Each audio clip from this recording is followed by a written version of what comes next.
Hi, welcome to another episode of the Backpacking Mini-Series here on the front green at 4-H Camp Bristol Hills. My name is Jim Hooper, I'm the camp manager, and today we're going to be taking a look at what's inside the pack when I hit the trail.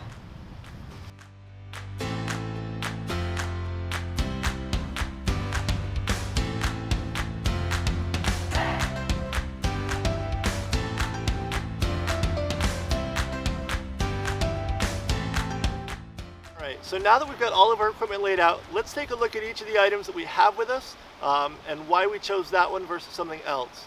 Bear in mind that one of the biggest goals when you're backpacking is to try to keep your backpack weight as low as possible. They typically say that men should carry no more than 33% of their body weight and women should try to carry no more than 25% of their body weight. So for myself, if I weigh 200 pounds, 33% of my body weight is going to put me carrying around 60 pounds at most. I've carried that much before and it's pretty miserable. I try to keep my pack weight between 35 and 40 pounds for a nice enjoyable pack that I'm going to be carrying. So let's take a look at some of the items that we have with us. I'm going to start with some of our biggest items. My tent is one of my biggest items. Although it does take up a fair amount of space in my backpack, it is very, very lightweight. It's mostly nylon and screen. I do carry with me a plastic sheeting that I can put underneath the tent to keep myself dry from water coming up from underneath. My tent comes in two parts. It comes in a body and then also a rain fly. If I'm going to be camping and I know that it's not going to rain, I could in theory leave the rain fly at home. I've never chosen to do that because you just never know, and you can't really make a rain fly really quick on the fly. So I carry my rain fly in my tent, and then we also carry our tent poles separately. I typically strap the tent poles on the outside of my backpack, so that's our tent. The next big thing that I want to talk about is my sleeping bag. My sleeping bag is very lightweight and very small. I think the whole sleeping bag weighs less than 2 pounds or so, and I carry it inside of a stuff sack. It's called a compression sack because these straps will allow me to tighten it all down into something really small. My stuff sack is also somewhat waterproof, gives me a little bit of protection if I happen to be going through some rain. My sleeping bag is what we call a mummy style bag. It's a very small, very thin, very lightweight bag, but it's really designed to keep you nice and toasty warm. This particular bag is rated to about 30 degrees. I do have another bag at home that I can use if I'm going to be out when it's much colder than that. My winter bag is rated to 20 below, but it's also about 4 times heavier than what this bag is and takes up a lot more space. So I like the small stuff sack, and I carry my sleeping bag with me just like that. Now, to go along with my sleeping bag, a lot of campers will also bring some sort of a mattress to slide underneath the sleeping bag. And so what I typically carry is one of these. It's just a self-inflatable air mattress. I can simply open the valve, lay it out, and air will funnel into the mattress and inflate it. It's only about a ½ inch thick, so it's not super thick, but it does provide a little bit of comfort against the rocks and the sticks or twigs or leaves or whatever that might be growing on the ground underneath my tent. So it just makes my night a little bit easier to sleep. Now, I've said this before, but anytime you're backpacking, everything in your bag must have a reason to be there, or it really shouldn't be there. It's just extra weight that you're going to have to carry. But the next couple of things are things that I think are absolutely critical for any trip out in the outdoors. The first of which is my first aid kit. Now, your first aid kit can come in a lot of different varieties and forms. You can buy prepackaged first aid kits in the store. I've assembled mine and I keep it inside of a waterproof Tupperware tub. What you carry in your first aid kit is going to be dependent on how many people you have in your group, how far you're traveling, how remote of an area you're going to. Make sure that whatever's in your kit is stuff that you're familiar with using and that you know how to use it, and that you're able to repair yourself well enough to get yourself out to a roadway, a trailhead, something like that where you can get some help. Basic things that I carry in my first aid kit: I do carry a lot of bandages. I carry ACE bandage wrap. I carry band-aids. I also carry a product called Mole Foam and Mole Skin. Those are products that are designed to help treat with blisters before and after you get a blister. I also carry a small sewing kit in my first aid bag, more of as a repair kit for any equipment that might get torn while I'm out there. I carry triple antibiotic ointment cream. I carry what they call Sting Ease. It's an insect bite relief stick. And I also carry Tylenol and things like that. I also have a small first aid book in there as well, just for reference. So there's a lot of really great stuff in your first aid kit. I think everybody needs one. What it looks like is going to depend on your trip. The next thing I want to talk about is a map and a compass. So I always print out a copy of my maps. I like to laminate my maps. Some people will just put them into a protective sleeve. Either is fine, but you need to be able to understand how to read your map. We're going to be doing a workshop a little bit later on how to read a map and also how to use a compass. But I do think that a map and a compass and the ability to use them safely is critical for anybody who's going to be hiking in the outdoors. One newer piece of equipment that you might want to consider carrying with you, in addition to your map and compass, but along the same lines, is a GPS unit. Typically what I'll do is I'll leave my GPS turned on and sitting on the top of my backpack so that it can continue to talk to satellites as I hike. It's kind of interesting in the fact that it will record how far you've walked and things like that, but it also does what they call a breadcrumb trail. So everywhere that you go, it's leaving a line on the map. If you happen to get lost, the GPS is a great way to be able to find your way back to something that you've already hiked. When you leave your car, when you get to your campsite, when you bottle water, whatever along the way, I like to leave waypoints in the GPS to record. That way if I get lost, I can always navigate back to a place that I've already been to with the GPS. Like anything with a battery, make sure you bring lots of extra batteries. I like to bring at least 3 extra sets just to have them. So GPS units are great for that as well. Now, the decision of whether to carry a camp stove or not is kind of a personal decision. I know a lot of people that will go camping and not bring one, and they'll just plan to eat food that doesn't need to be cooked, or they'll plan on cooking over a campfire. I personally like to bring a stove with me, and so this is my stove kit. I've got a small fry pan, I've got a lid, and I've got 2 nesting pots that I can boil water in. And then this is my camp stove. There are a lot of different types of camp stoves. I'm not going to get into the different types other than to say the most common ones are either white gas fueled or butane fueled, although there are some other versions out there. This little stove right here is going to connect with my fuel bottle. This is a white gas fuel bottle. I can actually attach these and then I can be able to get my food going no matter where I'm at. So I like to carry a camp stove with me. Not everybody does. So now we've got a lot of our bases covered. We've got food, we've got water, we've got shelter, we've got sleeping bags and tents. Let's talk about some of the other things that we always like to bring along with us. When we go camping, it's always important that you're able to take care of your bathroom needs. People don't like to talk about it, but the reality is we're all going to have to go eventually. So I always carry with me a trowel. I like to be able to dig a hole to be able to go to the bathroom in. I think we're going to be doing a workshop a little later on in the series about all the ins and outs of going to the bathroom in the woods. But I carry a trowel and a roll of toilet paper with me. So there's my bathroom. I also will typically carry some rain gear. My backpack has a dedicated rain cover for it. And then I have a pair of rain pants that I carry with me. And I also carry a rain jacket as well. Keeps me dry in the event that we get rain, and it seems like it never fails and it's always going to rain at some point during your backpacking trip. So I carry those with me. Now, one of the questions that a lot of people will have when they're getting ready for a backpacking trip is about clothing. And clothing really is a very personal choice, but there are a couple of things that are general rules of thumb. Probably the biggest one is the fact that you never want to wear cotton clothing when you're out in the woods. Cotton has a tendency that once it gets wet, whether rain or sweat or whatever, once it's wet, it really loses all of its insulating properties and you will get very, very cold very quickly. So we try to avoid wearing anything cotton.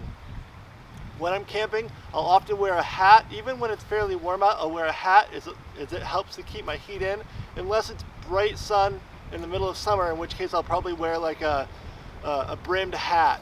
But I'll typically wear a hat. Today it's pretty chilly. We're shooting today and it's about 40-45 degrees out. So I've got a shell on, like a winter shell, and then I've got a fleece on underneath that and a polypropylene shirt underneath that. So I like to layer. I can always take off a layer if I need to. In my kit, I'll typically wear 1 set of clothes when I hit the trail, and then I'll bring 1 or 2 other changes of clothes throughout the trip. The exception to that, of course, is I always like to bring a set of clean underwear and socks for each day. But other than that, my outer clothes, I'm going to probably wear 2 or 3 days before I'm going to worry about changing them.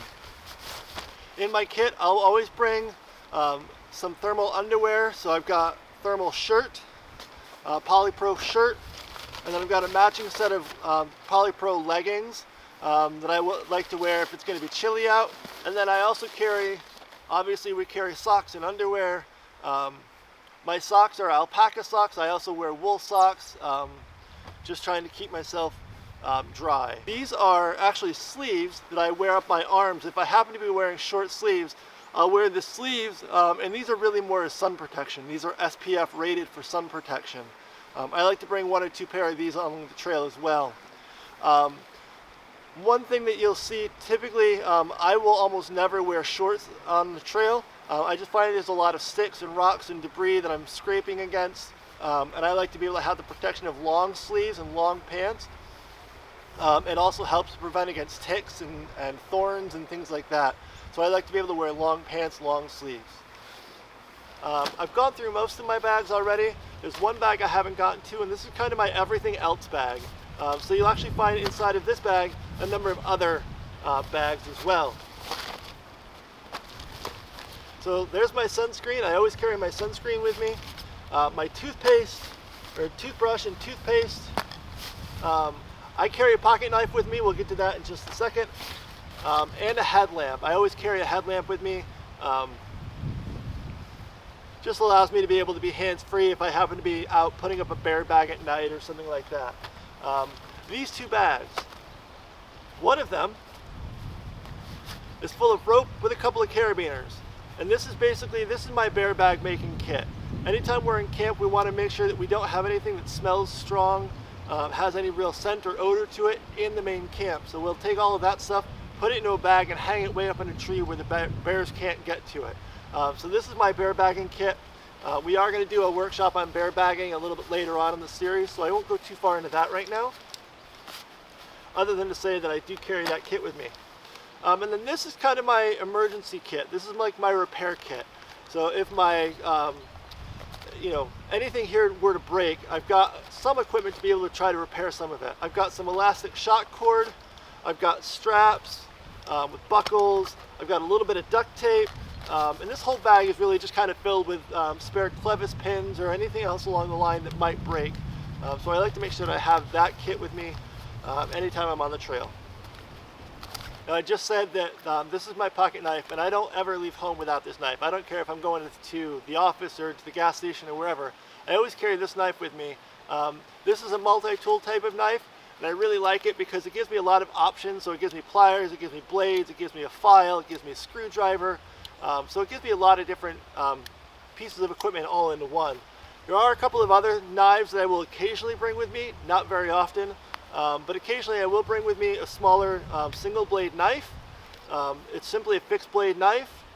It's really super duper sharp, and if I'm trying to cut anything in a hurry, this is way more efficient than using my little pocket knife. So that's one that I'll occasionally bring with me. And then the big knife, I almost never carry with me if I'm going to be backpacking because it's just too heavy and unwieldy. But I will often carry it if I'm going car camping. So if my wife and I are going to a state campground or something like that, I'll carry my big knife with me.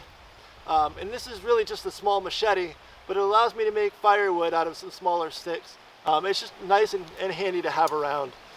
Now, there are a couple of other items that I always bring along with me on the trail that don't really have a home anywhere else. So I just kind of throw them in wherever I can find space, tuck them in, throw them on the outside of the bag, whatever. So I want to go through some of those before we forget. Probably one of the most important ones that we haven't talked about yet is my whistle. I always like to carry a whistle with me as a signaling device. Heaven forbid I should get lost. I'm going to lose my voice pretty quickly out here if I'm trying to scream for help. So I can use my whistle to blow for help. The universal sign for distress is 3 blasts on the whistle. So I like to have my whistle with me. I carry it around my neck when I hike so that it's always with me. Other ones, I always carry a handful of bandanas. They're really useful, multi-purpose. I use them for drying my hands. I use them for washing dishes. I'll even make a small bag out of them and carry stuff if I need to. I always carry a journal. I'm a big fan of journaling. I like to be able to take notes as I'm hiking on the trail. Some of it's technical stuff. Some of it's more just kind of things that I saw along the way. But I like to be able to go back and read through my journal from trips in the past, so that's fun. I always carry a pair of water shoes with me.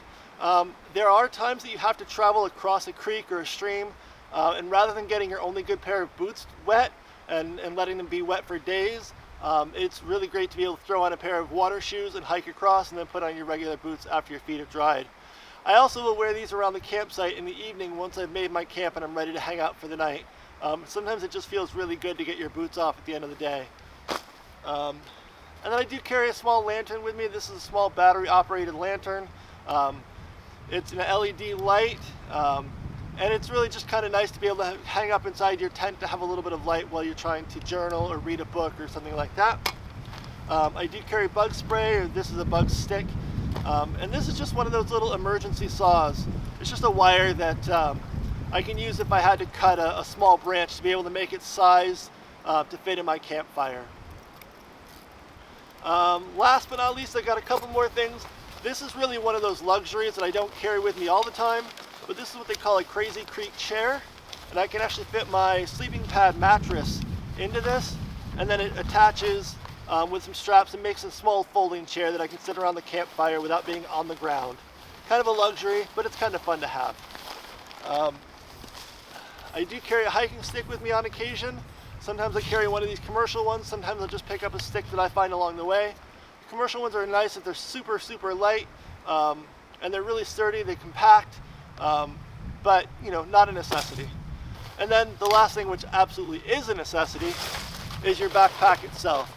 And there's so much we could talk about in terms of backpacks, internal frames, external frames, all sorts of other considerations in the backpack. This is a smaller backpack. I think I would use this for probably a trip of 4 to 5 days. I have another backpack at home. It's more of an expedition pack. It's probably more for a 10 to 12 day trip. But I like my pack. It's a very lightweight pack. It's sturdy, it's durable, it's got a ton of pockets, a ton of straps to be able to attach things. And it just is a nice packing backpack.